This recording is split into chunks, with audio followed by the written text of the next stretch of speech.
What's up, everybody? What's up, everybody? How you doing? I'm doing pretty good. How are you? I'm doing pretty good. Friday Junior. Right? Oh, what's up, everybody? Throwing up the DGN emoji. I love it. Great to see it. Hope everyone's doing well that's in here. All the DG fam. Oh my God. I'm looking forward to today, actually, because we got a lot to talk about. And I also really looking forward to Thursdays as we do this Throwback Thursday segment that we've got going on. So I'm really excited to dive right into that. But one of the first topics that we're going to talk about today is one that I think comes as a genuine surprise, is how the Xcloud service is going to be offered for free with Microsoft's Game Pass. Big stuff. So Microsoft is planning to launch its game streaming service, currently known as Project Xcloud, free to its paying Xbox Game Pass Ultimate subscribers in September. The Xcloud service will allow Xbox players to play games on mobile devices or even start a game on their consoles and resume it on their phone or tablet. Xbox Game Pass Ultimate combines Xbox Live Access and Xbox Game Pass subscription, and starting in September, Xcloud game streaming into a single $14.99 monthly subscription, which is a lot of times that I just said Xbox, Xcloud, Xbox Game Pass, Xbox Live, but that will be $15 starting in September. Yeah, so Microsoft is promising that more than 100 Xbox Game Pass titles will be playable on a phone or tablet when the streaming service launches. And Microsoft isn't dealing or detailing which countries will be supported at launch just yet. The company has been building out its Azure data centers across the US and in parts of Europe with Xbox One S blades to stream Xbox games through Xcloud. And Microsoft is saying they will upgrade these servers to Xbox Series X hardware in 2021. Xbox Game Pass Ultimate will be the only way to access Xcloud streaming at launch, but it won't always be limited to Microsoft's top subscription tier. And that is where we take a look at what Phil Spencer says to The Verge, which was, over time, we will continue to expand how we introduce streaming as a part of the platform and playing games that you own that aren't part of the subscription. For launch, we're putting in the Ultimate for no additional cost. We think it's a good audience for us to start with, and it's an audience that plays a lot of games. While everyone accessing Xcloud game streaming in September will do so through a phone or tablet, Microsoft isn't detailing which devices will be supported just yet. The software maker has been involved in ongoing discussions with Apple over App Store policies that have prevented Microsoft from testing Xcloud with the same features as the Android version. Microsoft started testing Xcloud on iOS devices earlier this year, but the test has been limited to a single Halo game. He even said that we want to bring Xcloud eventually to every screen that someone can stream games to. But right now, we're saying mobile. And then he went on to say that there are discussions going on and we're working through things. We'll talk more specifically about which mobile device through August and the September launch. Project Xcloud won't even be the final name for Microsoft's game streaming service. This isn't the official name, but you should think about it as Game Pass streaming or Xbox streaming, something like that, explained Spencer.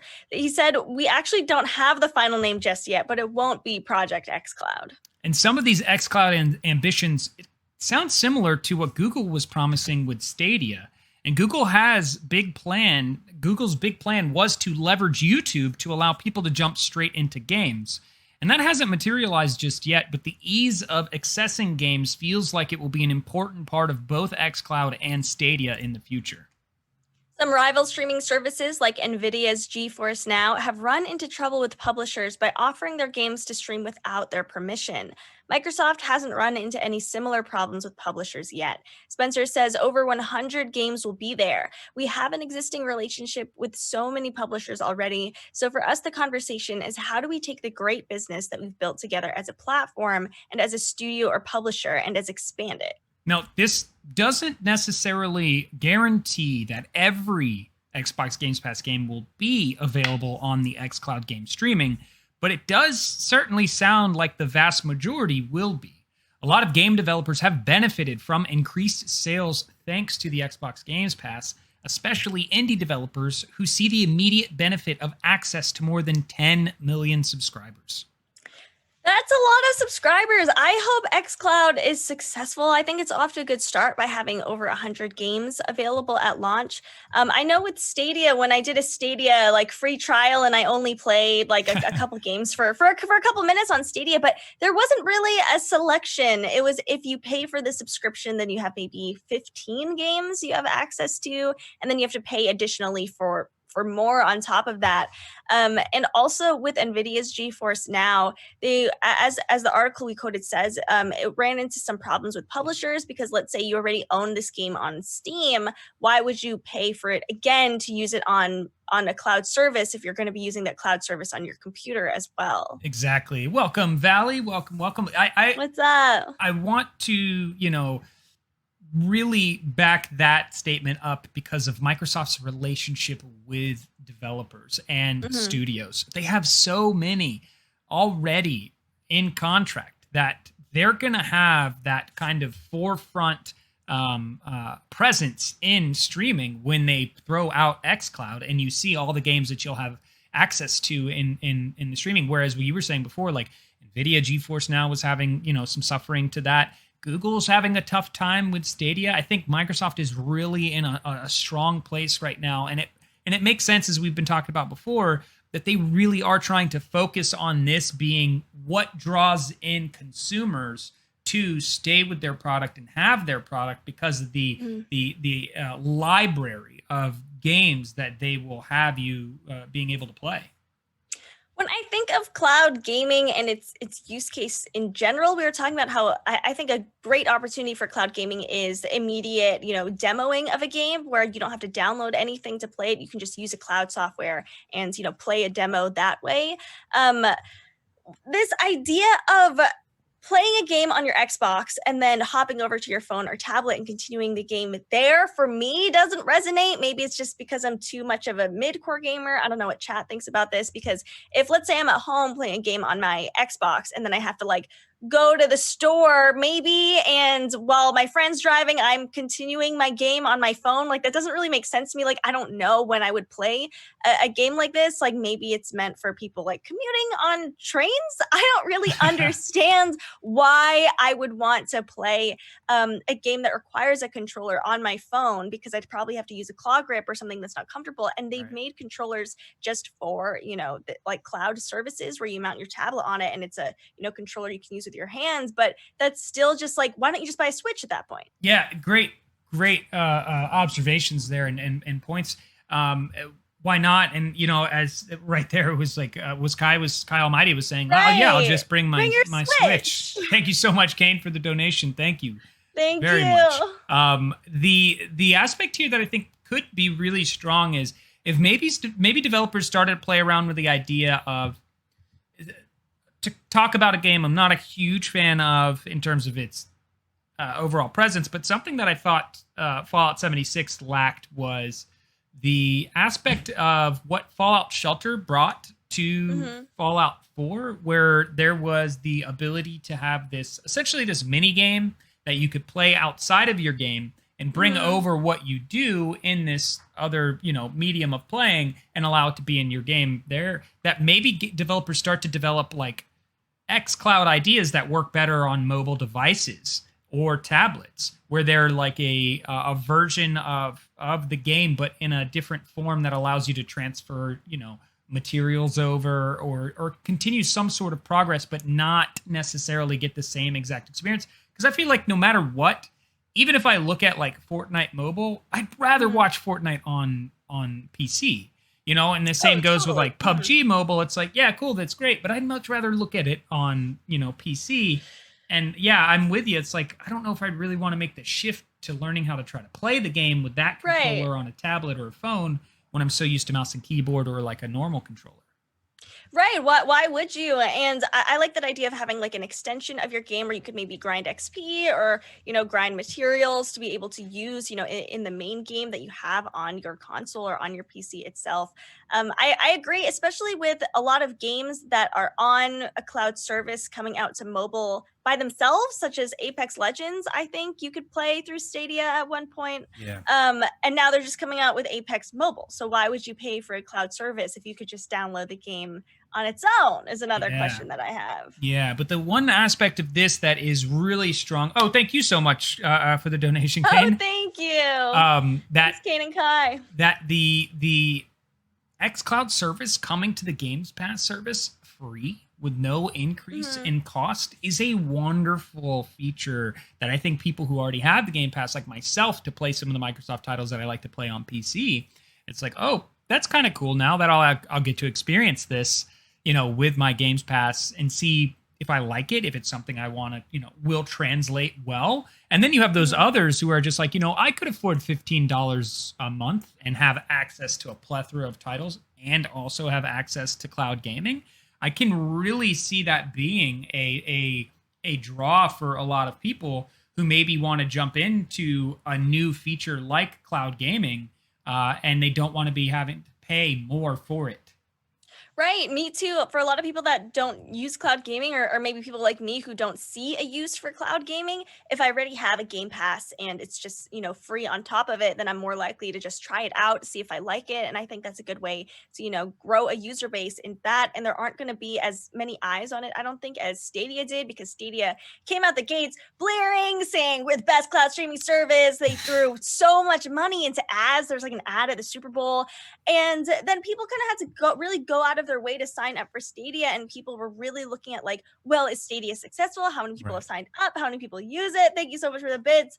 Hey, thank you. Thanks, Kane. But it's with Xcloud being a part of the Game Pass, I think since it's in addition, people are just going to be looking at how many subscribers, does the Game Pass Ultimate version have versus like how many people are specifically using Xcloud, which I think is also a nice softer launch and more of an opportunity to really grow a base of cloud users instead of just demanding it all at once. Yeah, and that last part of that article that we were referencing talked about the strength that this does for indie developers. Got to give them credit there, as Microsoft has really taken kind of that same stance that we see that Epic Games has taken, is where they're trying to lift up the indie developers, give them the attention that they might not necessarily have been able to get against some of these stronger, studio titles and these AAA titles, but giving them in a cost that 10 million subscribers for Games Pass, where you could be a developer that could gain popularity from that base if your game resonates with these 10 million people, or just even a percentage of these 10 million people. Right, that's huge. It's a huge opportunity for these developers, to get their game in front of more people. We've talked a bit about Steam and indie developers and how it's really hard to make a name for yourself on Steam, especially if your game is new, if you don't have, a big advertising budget behind it.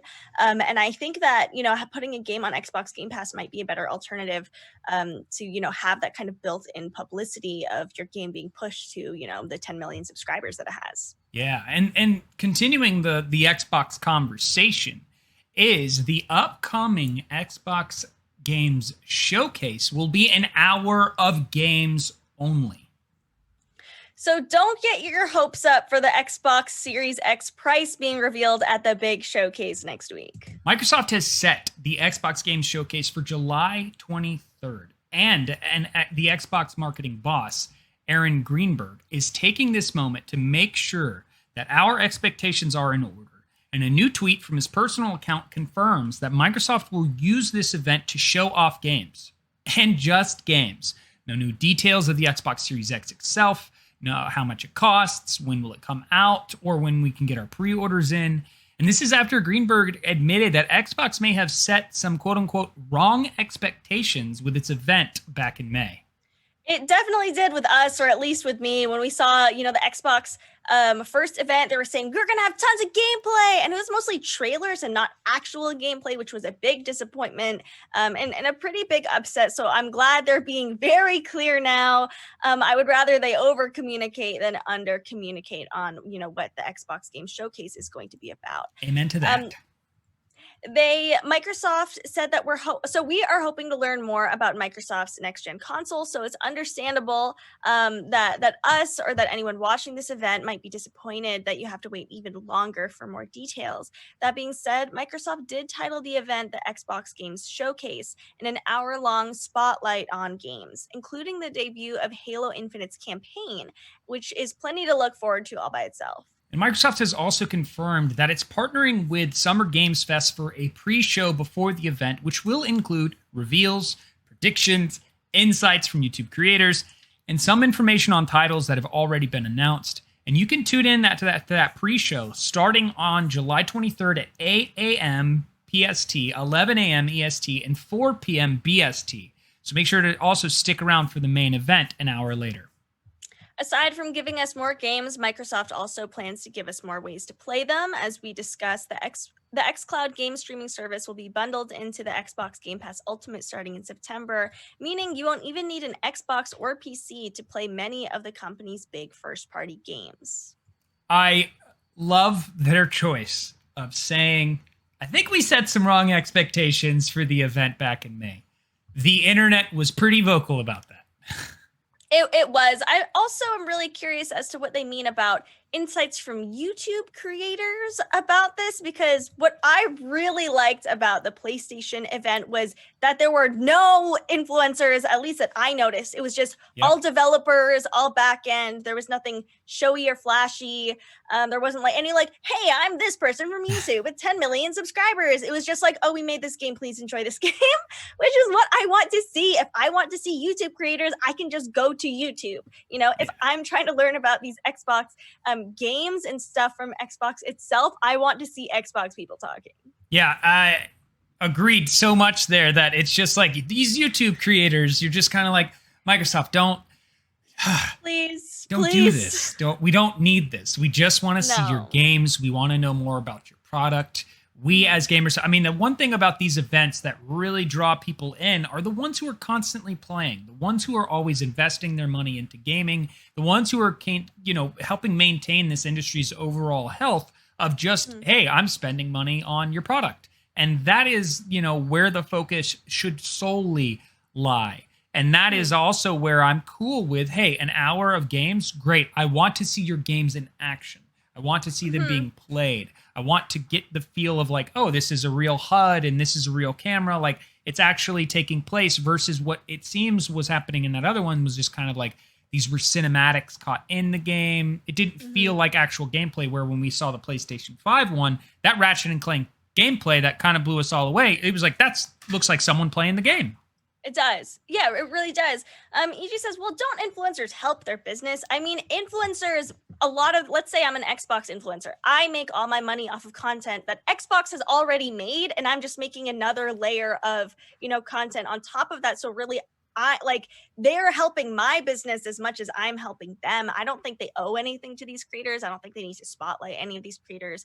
I wonder if by creators, they just mean industry professionals that are also, big on social media, because oftentimes if you're, a leader in your industry, people just want to hear from you and you kind of become an influencer. Like someone like from IGN, that they have that strong presence. Yeah, that makes sense. That has a strong presence. I could see something like that. And I think that might be cool to see some insights from and predictions from experts, really. Yes. But if it's just like names tagged on, I'm not personally interested in that.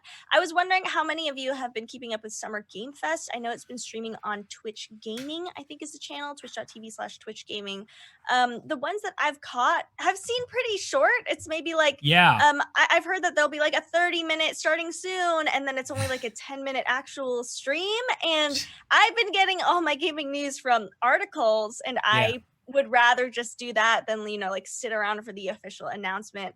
I don't know if Summer Game Fest or a lot of these, smaller non-E3 events have really caught the attention of consumers this summer. Yeah, what's funny and something I've paid attention to is I don't necessarily feel like I've seen a lot of like ad space for the Summer Games Fest. And even on some of these like websites that we go to and we get our information from, and we just start to digest what's going on in the gaming industry, is this conversation about the Summer Games Fest doesn't feel, as prominent in the conversation right now. And that's where I'm just kind of like,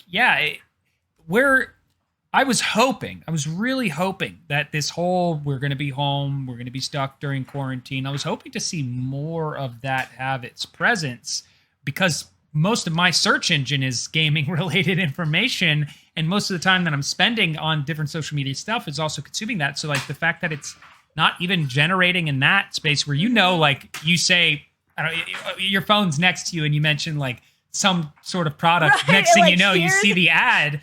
It's like, where's that for this Games Fest thing? Where's that for all these, little like mini E3 events?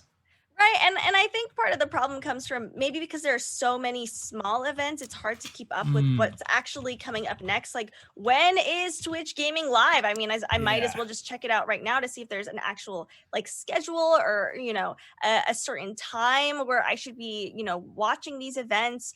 It seems like their schedule starts at a different time on 6 a.m. Pacific on July 13th, 11 a.m. on July 16th, 9 a.m. on July 23rd. Unless I'm really marking that in my calendar and getting, notifications for that, I'm not going to be able to keep up. I'm not going to be able to, keep my finger on the pulse with all these events happening. It's just too many events spread over too many days, spread over too many companies and too many topics. And it's really hard for not only for me to follow, but a lot of other people in gaming. When I've tried to talk about, the Summer Game Fest to some of my friends, they're like, yeah, I don't know when that is. They're like, I've heard about it and I work in gaming, but I don't know. Which is not great. It's not. And for this showcase, I think one of the things that is a hope is that we see, like they were saying, the Halo campaign being played like as if you were to be sitting down and playing it. I would like to see some of these cinematic trailers that they've showed off, actual gameplay of these games like this. This is Scorn. I'd even like to see someone actually playing the Bright Memory Infinite game where it's like I see the HUD and I see the game moving through and maybe someone pausing or menus. Just give me that footage. Give me that information. The more you resist presenting me that information, the more I'm going to be skeptical of your titles and of this, next gen wave that I should be, excited about. Totally. It's like, show me what I should spend my money on. Like, show me the games. Show me what this looks like. Show me what this feels like. I do like that the Xbox events have been spread out. I think they're, pretty easy to follow. This seems like it's going to be pretty big. There's going to be a lot of games revealed. And I hope they do a good job actually showcasing these games. This is called the Xbox Games Showcase. So they better show off, what flashy games they have, what cool features these games have, how they utilize next gen technology, because also at the last Xbox event there were a lot of cool games, but they didn't show off next gen technology. The graphics weren't that strong, or the gameplay seems like things we've seen before. And there's nothing wrong with having more games, but when they're really trying to show off next gen content, which is what at least it seems like they're trying to show off, they better show some of the games that push the Xbox Series X to its limit. Yeah, live up to the name that you are addressing your event to be, because the last thing that Microsoft could use right now, or the last thing that Microsoft could deal with right now, is saying you're going to have this event and failing to meet the expectations yet again. Because what it just feels like is just like a company that's just so out of touch with the consumers. Like, if you're saying this is the event taking place, show us. We've had enough of the here's footage of a new game at E3, and we get the game and we realize it's not the actual game. We've had enough of that deception and being misled as an entire base of consumers, that like we need to make sure that these things being presented are accurate to the way in which we will see them presented at home. We do, and I think Nintendo has actually done a great job with managing expectations. They had like a Nintendo Indie Direct, and they've had a lot of games where they will, or a lot of events where they'll show off new games, and they'll say like, this is an indie game, or this is still in development, like this is coming out like next summer, don't expect it right away. But I don't know if that also comes with people being more forgiving to the Switch, that it's not going to be as graphics intense. It's not really showing off, anything particularly fancy. So, that might be something to keep in mind, but I think they've done a good job managing expectations for consumers, and I hope that Xbox can do the same. I love EG's comment there of the Red Dead clown kind of like reminder Time of protest. Strike. Someone should watch this Xbox game showcase in clown attire. Yes, Just in case we get another one of those that is like, I guess you think we're clowns, so you might as well dress as clowns. I feel like a clown expecting, great game footage. This is my own doing by this point. Yeah. So jumping from Xbox, we're now going to move on into the obvious competitor and talk about some information that has recently surfaced regarding the PlayStation 5. So Sony increases PlayStation 5 console production for the launch window, which is great news. It really is. So a new report from Nikkei Asian Review has some interesting details on the PlayStation 5. The site's source claims that Sony is significantly increasing its shipment projection for the next-gen consoles. And this comes after a report from April, which we had talked about that said the PlayStation 5's launch supply could be lower than that of the PS4, but now that apparently will not be the case. The company has increased its production orders from 6 million units to 9 million units, though the window of time for their production was not mentioned in the report. These units will be assembled at Sony's new factory in Japan, where robots outnumber humans. Separately, Bloomberg, not Michael Bloomberg, Bloomberg, the company, reported that Sony is aiming to produce 10 million PS5 consoles by the end of 2020. That wouldn't necessarily mean that 10 million make it to store shelves by the end of the year, however. And this is what Bloomberg reported. They said that the electronics giant has informed assembly partners and suppliers it's radically increasing orders for its next-gen console. Though logistics may yet pose a challenge to delivering all those machines on time for the holiday shopping season, the people said, asking to remain anonymous, that this was the case going forward with their production. Nikkei's sources mention that order numbers could change in either direction based on market demand, so the 9 to 10 million figure is not likely set in stone. And neither report had any details on the breakdown of production orders for the PlayStation 5 by SKU. In addition, the standard PlayStation 5, Sony is producing a disc-free PlayStation 5, also known as the digital edition as well. And on top of these two consoles, Sony will be continuing to manufacture the PlayStation 4 as well as the PlayStation 4 Pro. Industry analyst Daniel Ahmad noted on Twitter, quote, "Producing 10 million by the end of the calendar year sure is something if this report is true. It shows that they expect strong demand both at launch and through 2021. He added that Sony shipped only 4.5 million PS4 units by the end of 2013, and that it wasn't until June 2014, following the November 2013 launch, that 10 million consoles had been shipped to retail." And Karn Chwan, a senior analyst with Counterpoint, told the NAR that it makes sense that Sony would seek to increase its production pipeline for the PS5 due to the pandemic and how it's led to a surge in gaming. And Chwan said this, that during the pandemic, the gaming industry witnessed a record number of online player additions as more consumers are considering gaming as entertainment at home. The same Nikkei Asian Review report said Facebook is looking to increase the production of Oculus Rift virtual reality headsets to 2 million units. And recently, one of the things that we reported on yesterday was a pre-order page for the PlayStation 5 went live on Amazon, prompting some people to speculate that Sony might be announcing a release date soon, as well as the price. As of yet, nothing has happened, but the console is confirmed to release this holiday season. This is good news. It also reminds me of, I guess, the disconnect between what's happening with the pandemic in the US versus outside of the US. It seems like a lot of countries really have COVID-19 much more under control. I think in Japan, the number of cases is very, very low, and deaths are low as well.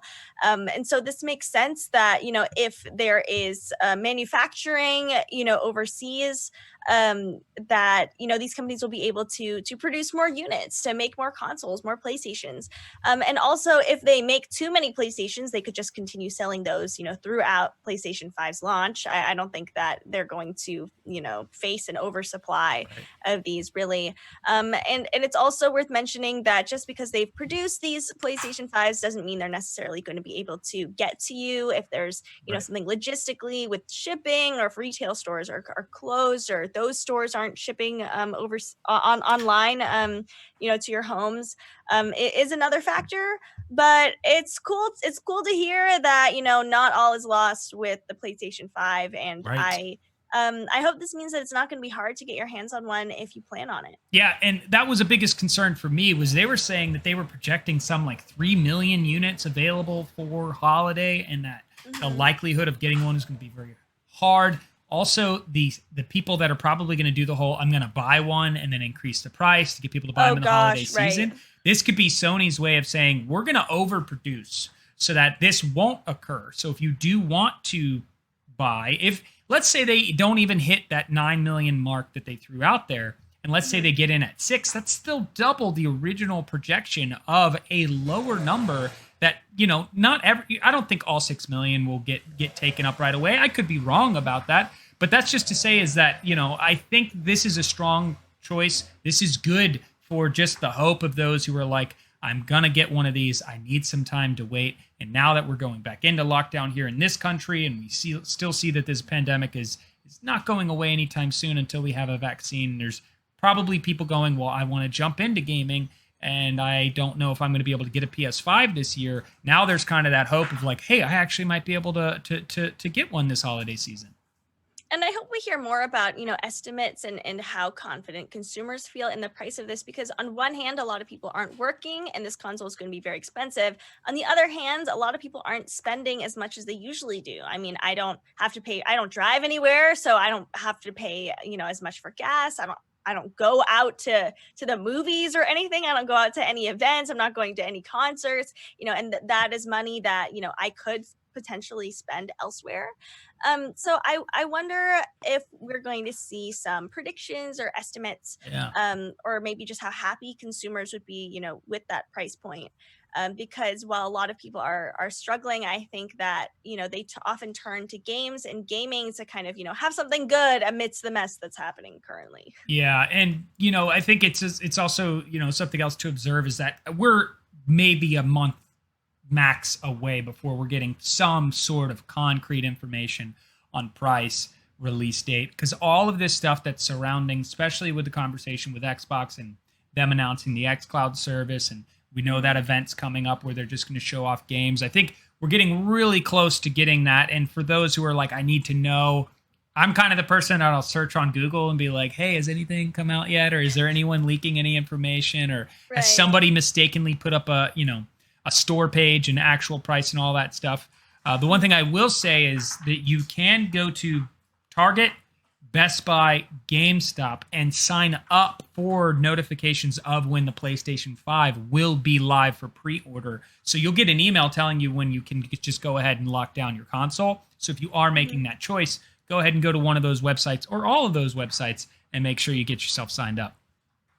And speaking of the PlayStation, we have more PlayStation news about how Godfall takes advantage of PlayStation 5 SSD power with haptic feedback as an important focus. So, the upcoming looter slasher RPG Godfall is being developed by Counterplay Games, and also one of the first games that got confirmed for the PlayStation 5. With its top-notch visuals and fast-action gameplay, the next-generation console is the perfect platform for it to play on. Creative director Keith Lee shared some important details about its advantages on the PlayStation 5 and the focus on the DualSense controller. Lee stated that the upcoming game will take advantage of the PS5's solid-state drive for faster transfers and higher graphical performance. From what was seen on several videos already, the game is supposedly high-paced and the visuals are way over the top. And it will definitely need that firepower in order to sustain a high frame rate and loading sequences, which will be seamless, like there will be pretty much no loading screens at all. And aside from that advantage, the primary focus for the game studio is actually the DualSense's haptic feedback. The developers are highly impressed with the ability of this feature that allows players the sense of feeling the game. Lee continued, what's exciting about the DualSense controller is the fact that it has stereo vibration in terms of the rumblers, as well as resistance on the triggers. So one of the things that you can do is to create for the first time a sensation of your weapon hitting another weapon and how it resonates. Goes on to say that the fact that if you're sliding across the ground, depending on the surface of the material, you might slide on gravel or sand or water, and the way the vibrations work really feel like those that the surface would feel like. So it's a lot more powerful in terms of creating that experience. Godfall is a 3D melee combat game and in third-person view. Haptic feedback is a big advantage for this sort of game. Counterplay games can somehow notify players of enemies off-screen because it's difficult for players to have full awareness of their surroundings. And there are also a variety of weapons to use. So imagine clashing these weapons will probably have a different kind of haptic feedback. So every weapon will feel different for the player. This is exactly what I want to hear, is that a lot of games are really utilizing this haptic feedback technology. I mean, they made a good point about the graphics as well. This game looks beautiful. The only criticism I've heard is that I guess in the trailer they had like rock music or kind of more like just didn't resonate. Yeah. Music. Yeah, and a lot of people were like, that's weird. But besides that, you know, this game seems like it's going to be a knock out of the park. It looks really fun. I'm really looking forward to, you know, how the resistance on the triggers feels and how the gameplay feels with that haptic feedback versus just a vibration. Yeah, and that's the thing that they've been talking about with this whole the DualSense and what the feeling of the DualSense will actually be like. And then you hear it and you're like, oh, wow.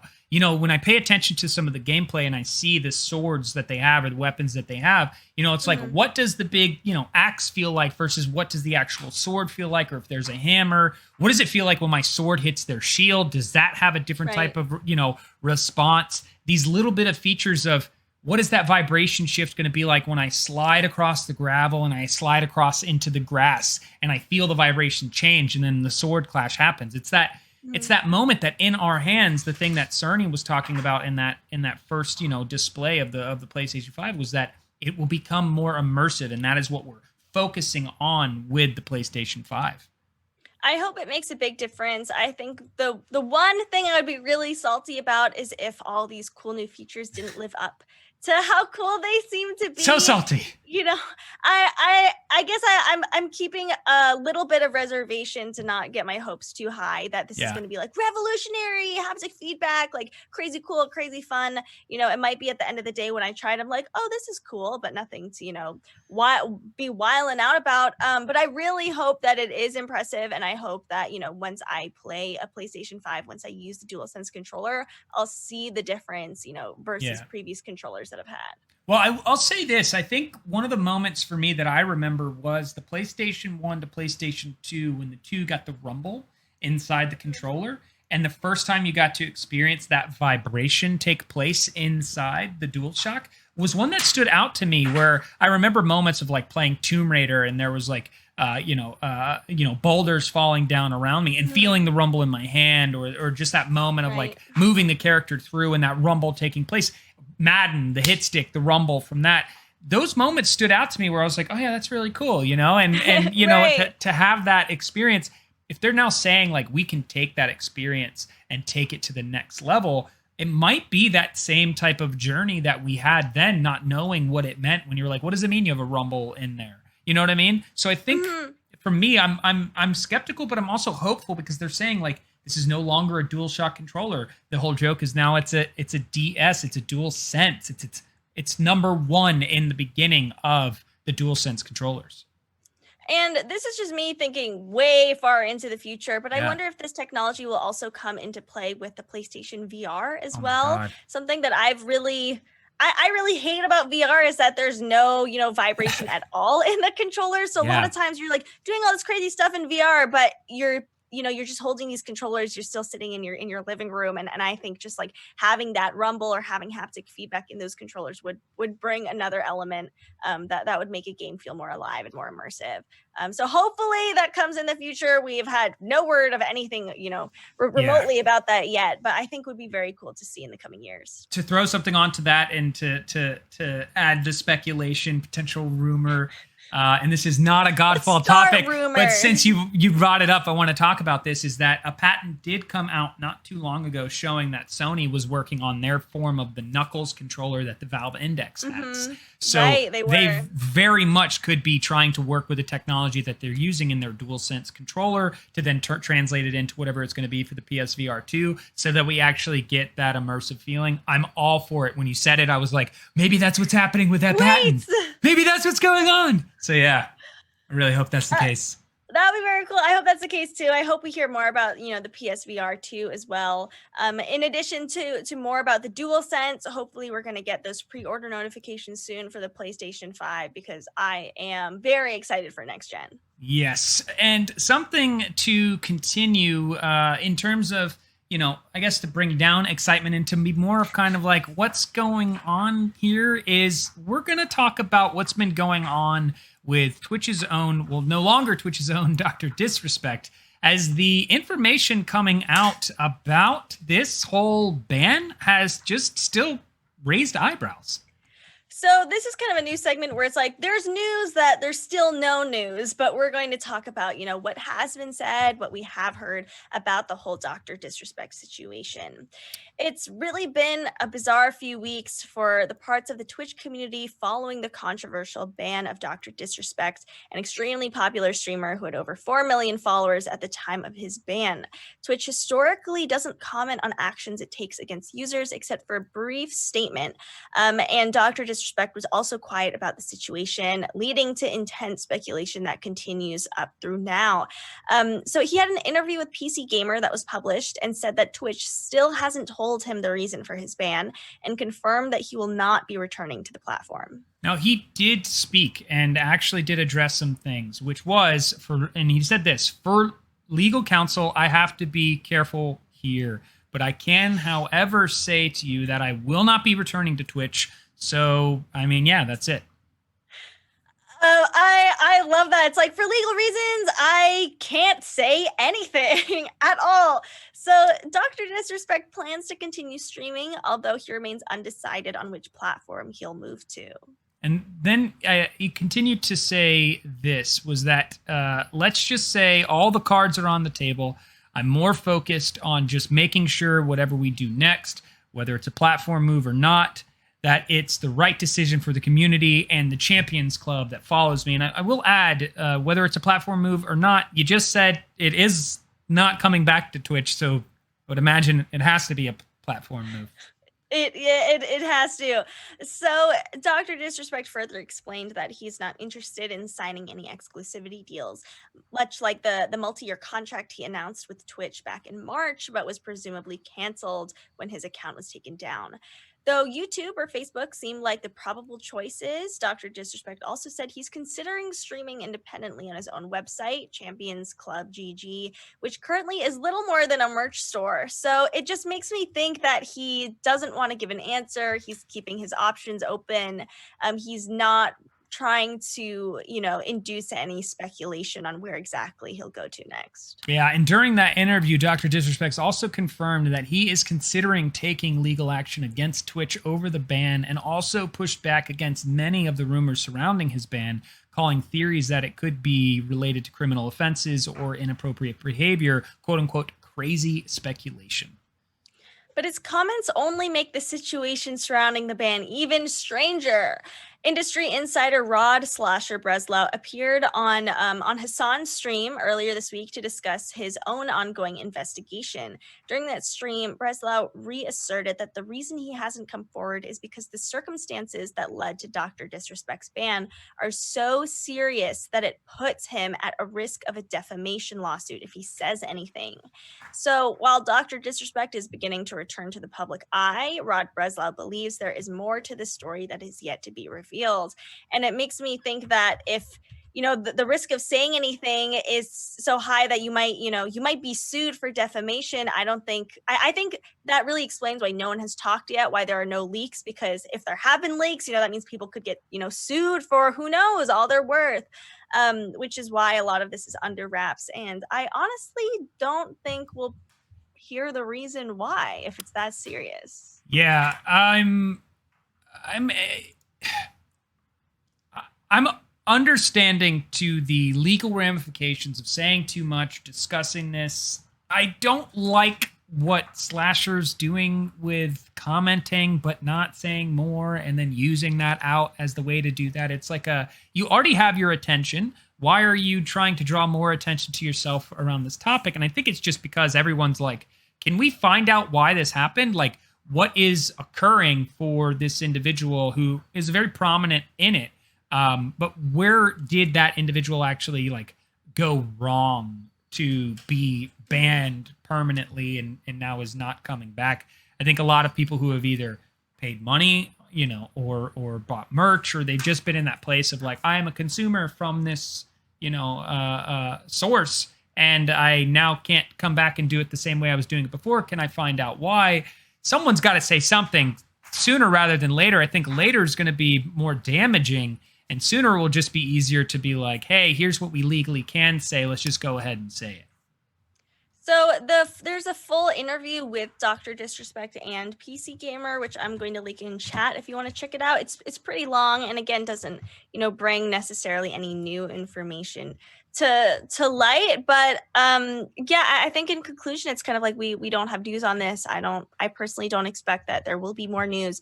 It seems like Dr. Disrespect is probably, he's going to continue content creating, but is just going to do so on another site.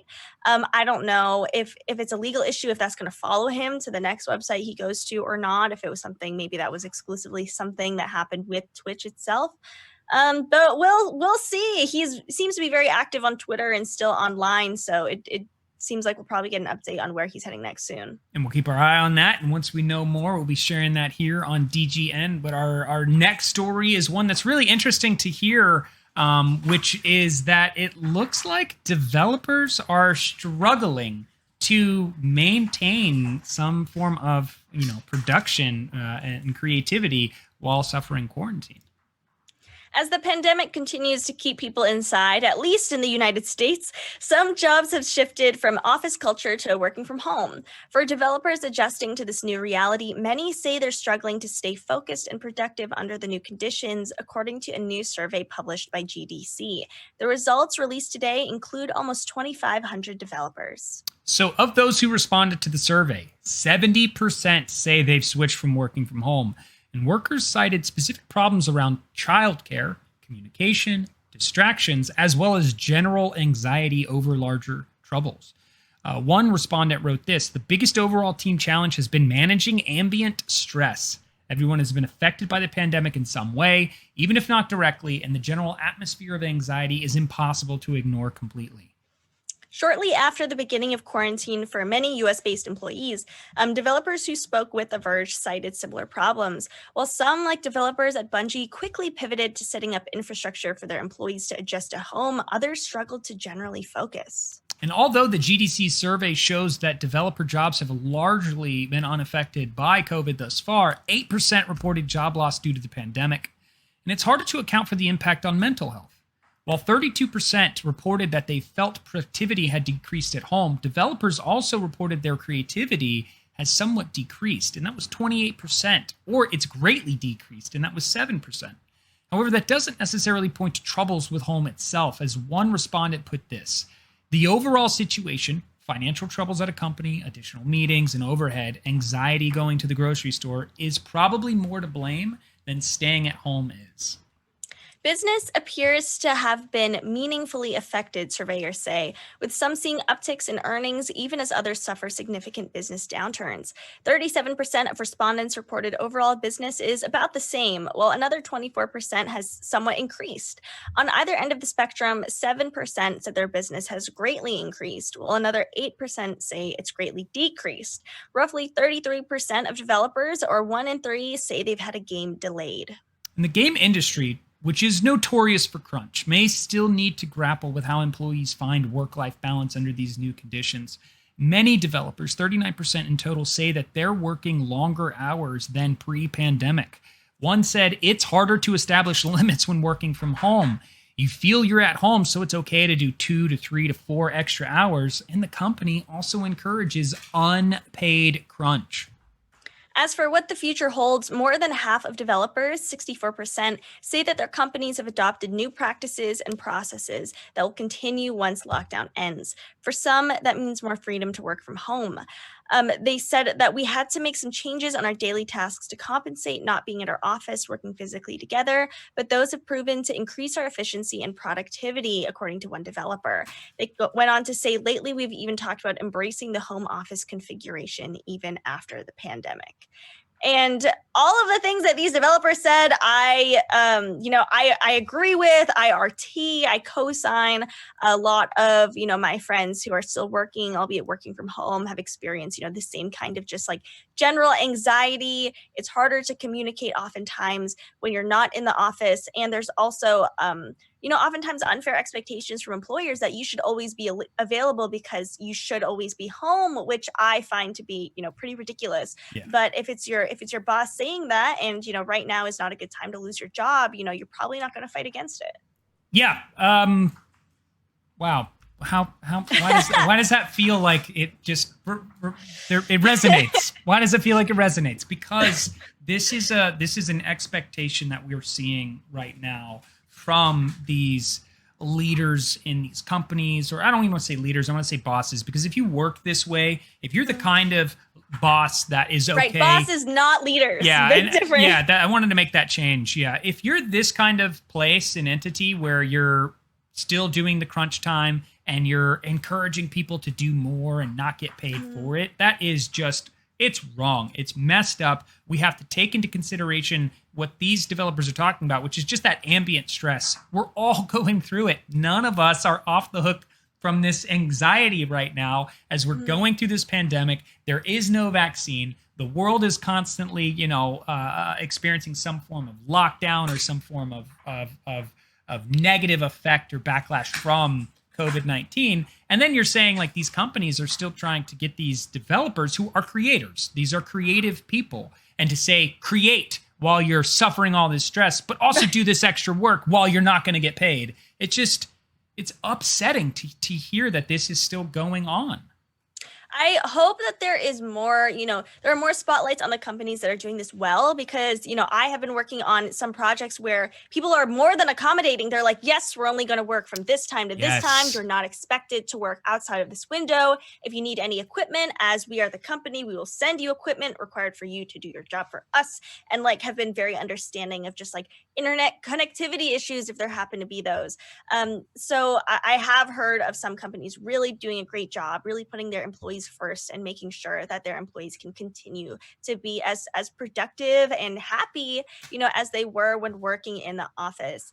I hope that the good parts of this are still available to employees after the pandemic. For example, working from home. I've seen a lot on Twitter, especially about, particularly disabled employees have often been told that they can't work from home. But now that everyone's working from home, they're saying, hey, this has always been possible. There is no excuse to not allow this once we return back to not social distancing anymore. Yep. And until we get into that place of we're still new to this at-home work and taking this as being the case right now until we are able to get back out and operate without, getting each other sick or, potentially, getting someone sick and dying. Once that is gone and we're back to this, I think there needs to come to that conversation of, what is a respectful number that you, the worker, feel is fair versus this is what we're going to give you, take it or leave it kind of approach. Because I'm getting that sense of if these people felt like the time that they were putting in was worth the value that they themselves see themselves as, and it's reasonable to the company that might make millions, if not billions, in some sort of profit. Especially these game developers who are working for these bigger studios, it would make sense that these conversations should shift once we get out of COVID, because just hearing that they're still having to suffer crunch and being unpaid, it just is disrespectful. And I know it's going to continue on once we get out of this. It is, and I wonder what that's going to mean for companies and employees, particularly those maybe working in Silicon Valley where rent is really expensive. But if they're working remotely, then why should they pay Silicon Valley rent prices? At the same time, oftentimes their salaries are higher to account for how high rent is. And so if they move somewhere else, would they be taking a pay cut in, Right. in that case? And what that really means for employees after this. So there's a lot of reasons for people to be anxious. This is not a great work environment right now. And I really hope that we see some good companies, do the right things. It seems like there's an increasing trend that people want to get away from crunch culture. People aren't happy with their jobs and are really, trying to voice themselves, to be heard, that, like, I enjoy working. I don't want my work to be all of my life if I can help it. If you look to Europe, Americans are always so surprised that a lot of Europeans have so many vacation days, vacation weeks, a lot of, I hear about it all the time. Holidays. My spouse is from Europe and she talks about it all the time. It's horrible. And I saw something that was like, workers actually, like, they make the same amount of money and they do the same amount of work, but in just much less time. And I think not to get into all of it, but a lot of how we do business here in America has a lot of room for improvement. Yes, it does. Yes, it does. Amen to that. Well, as we know, for the last segment that we're going to do on the DGN hour here is for Thursday, we're going to do On This Day in Gaming. And as we were scouring the list, we saw this one title stand out to us because it is a wonderful topic of conversation. As on this day in gaming, NCAA Football 2004, a series that was extremely popular, came out. And, it just reminded me of like how much I miss this series as someone who used to play NCAA football all the time. What's up, Cap?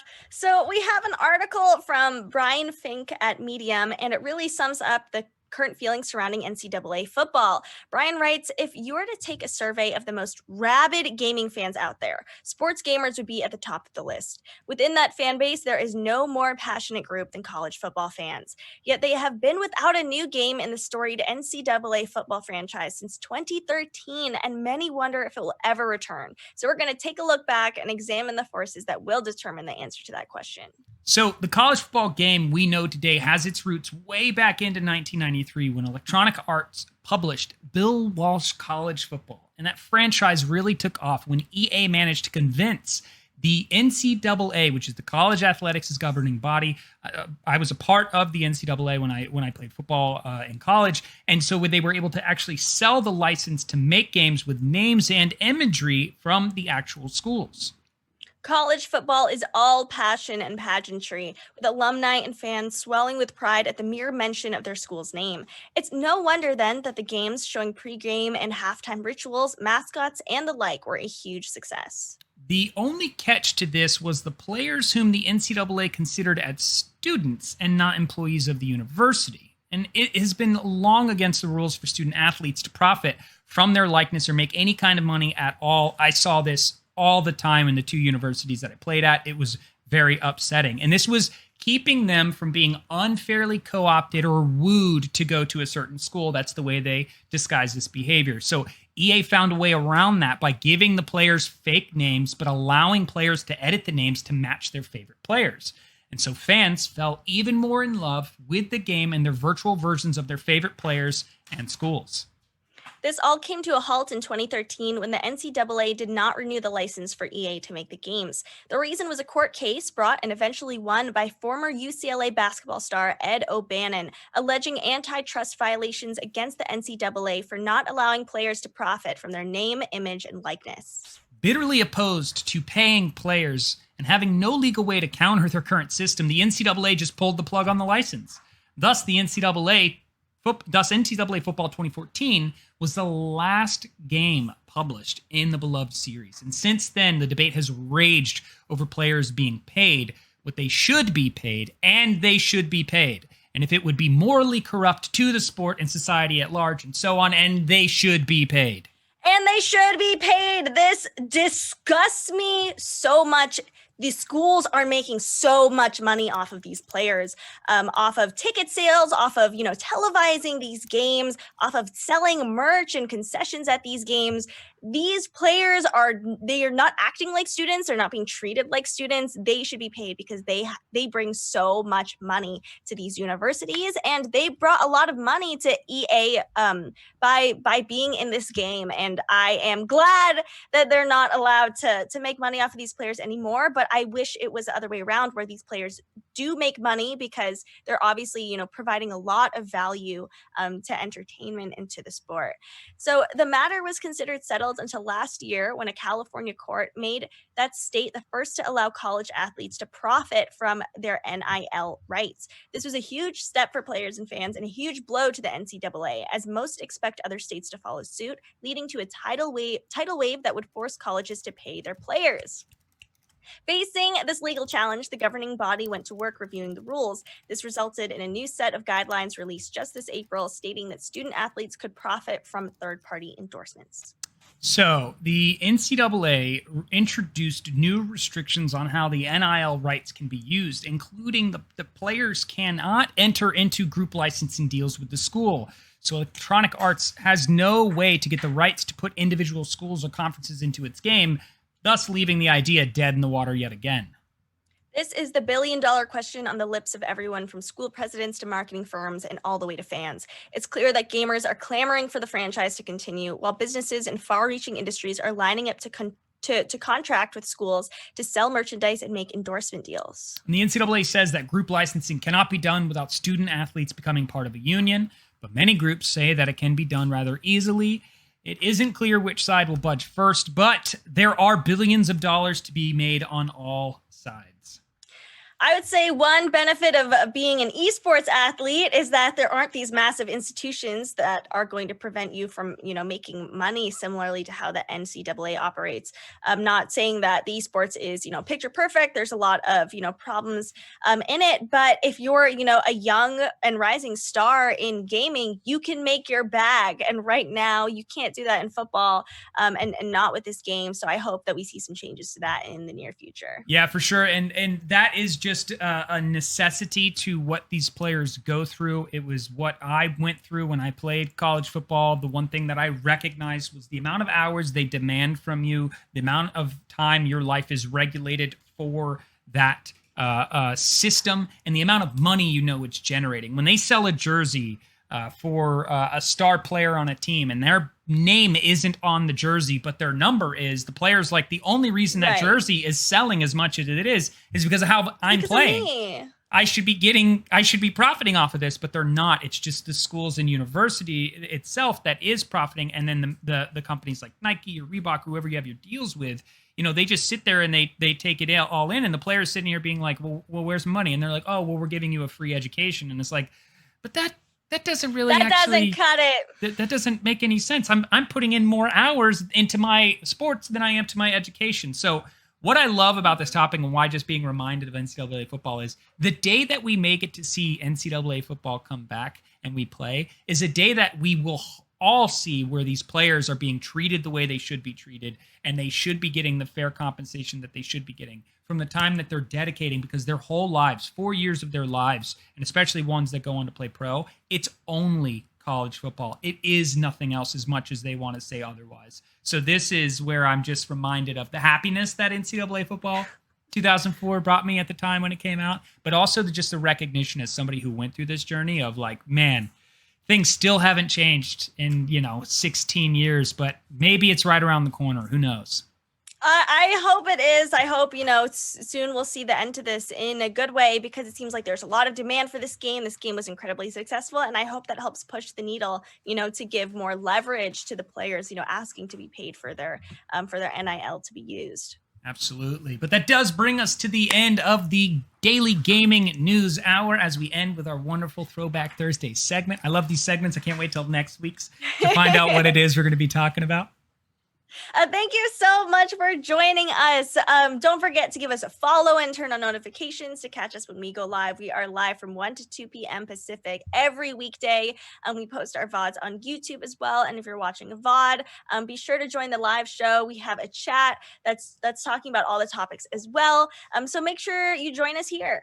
Yeah, absolutely. And do remember, if you're watching us on YouTube or on the VOD, you can tune into us live, as Kaisa was saying, Monday through Friday from 1 p.m. to 2 p.m. But also go check out our previous episodes where we cover lots of topics, pretty much everything that's going on that in the gaming industry we are covering here at DGN. And thank you to the donations and the people chatting with us, all the DGN fam out there throwing in the DGN emojis. We love and appreciate you. We can't do this without you. So, for Daily Gaming News, I am Marrone.